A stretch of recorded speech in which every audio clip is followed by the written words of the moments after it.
Peoples party रहनुमा कमर जमान कायरा हमारे साथ हैं। कायरा साहब, आसिफ अली जरदारी को जमानत मिल गई, जेल का खतरा टल गया। जरदारी साहब ने हुकूमत मुखालिफ तहरीक का एक बार फिर इशारा दिया है, तो ये बताएं कि पार्टी तैयार है इसके लिए?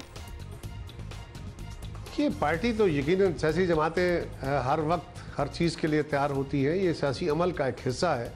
इस वक्त मुल्क के अंदर जो मुआशी अबतरी है, जो लोगों की ज़िंदगी में तलखियाँ आई हैं हुकूमत के फ़ैसलों की बदौलत, टैक्सेशन की बदौलत, इनकी नाकस पॉलिसियों की बदौलत, IMF से कर्ज़ों की बदौलत, पाकिस्तान के रुपए की वैल्यू कम करने की बदौलत, उसने ज़िंदगी में लोगों की ज़िंदगी में जहन्नम भर दिया है। और अब लोग जो हैं वो तंग आ गए हैं। लोग रमज़ान की वजह से शायद खामोश हों, लेकिन अमकान ये है कि अब जो बजट की सूरत में और ज़्यादा टैक्स लगेंगे और महंगाई का तूफ़ान आएगा, उससे लोगों की क़ुव्वत बर्दाश्त ख़त्म हो जाएगी। और अगर अवाम सड़कों पे होंगे तो सियासी जमातें कहाँ होंगी? सियासी जमातें तो अवाम होते हैं, तो हम होंगे। कायरा साहब, शेख रशीद साहब का कहना है कि जरदारी साहब डील या ढील के करीब पहुँच चुके हैं। क्या ऐसा तो नहीं है कि ऐसे तासुर को ज़ाइल करने के लिए सड़कों पर आने की बात की जा रही है? मेरे ख्याल है अमली कदम तो जो हम कह रहे हैं जब भी सियासी जमातें महसूस करेंगी हम अवाम के दरमियान हैं और दरमियान होंगे। लेकिन मेरा ख्याल है शेख रशीद साहब से सवाल कर लें कि इमरान खान तो कहते हैं मैं ना डील करूँगा ना ढील दूँगा, तो वो किससे डील और ढील की बातें कर रहे हैं? क्या शेख साहब ये कह रहे हैं कि हुकूमत मावरा कोई और कुव्वतें भी हैं?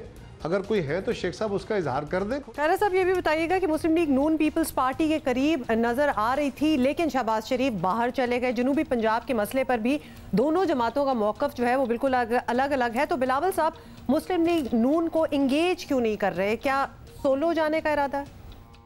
ये जो जनूबी पंजाब का इशू है, ये इस तरह के और बहुत सारे सियासी इशूज़ हैं जिन पे हमारी जमातों का अपना अपना मौक़िफ़ है। हम कोई मर्ज तो नहीं हो गए। हम अपोजिशन की जमातें हैं, हमारा अपना मंशूर, उनका अपना मंशूर है।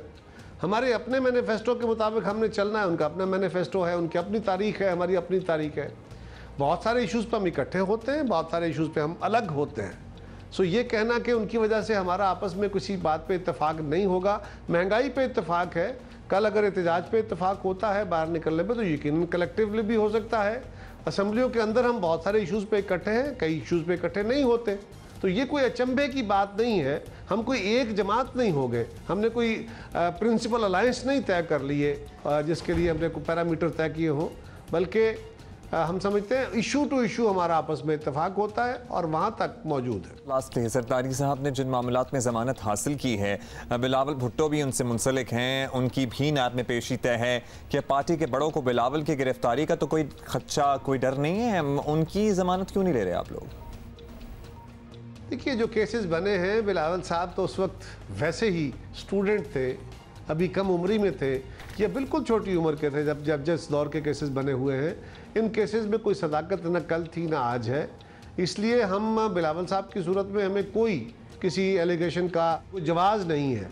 वो तो कहते हैं ना, मोहल्ले में नून आँख के लिए शोशा के लिए ज़रा उनका नाम डाल दिया गया कि केसेस में जान बने, पीपल्स पार्टी पे एक प्रेशर आ जाए।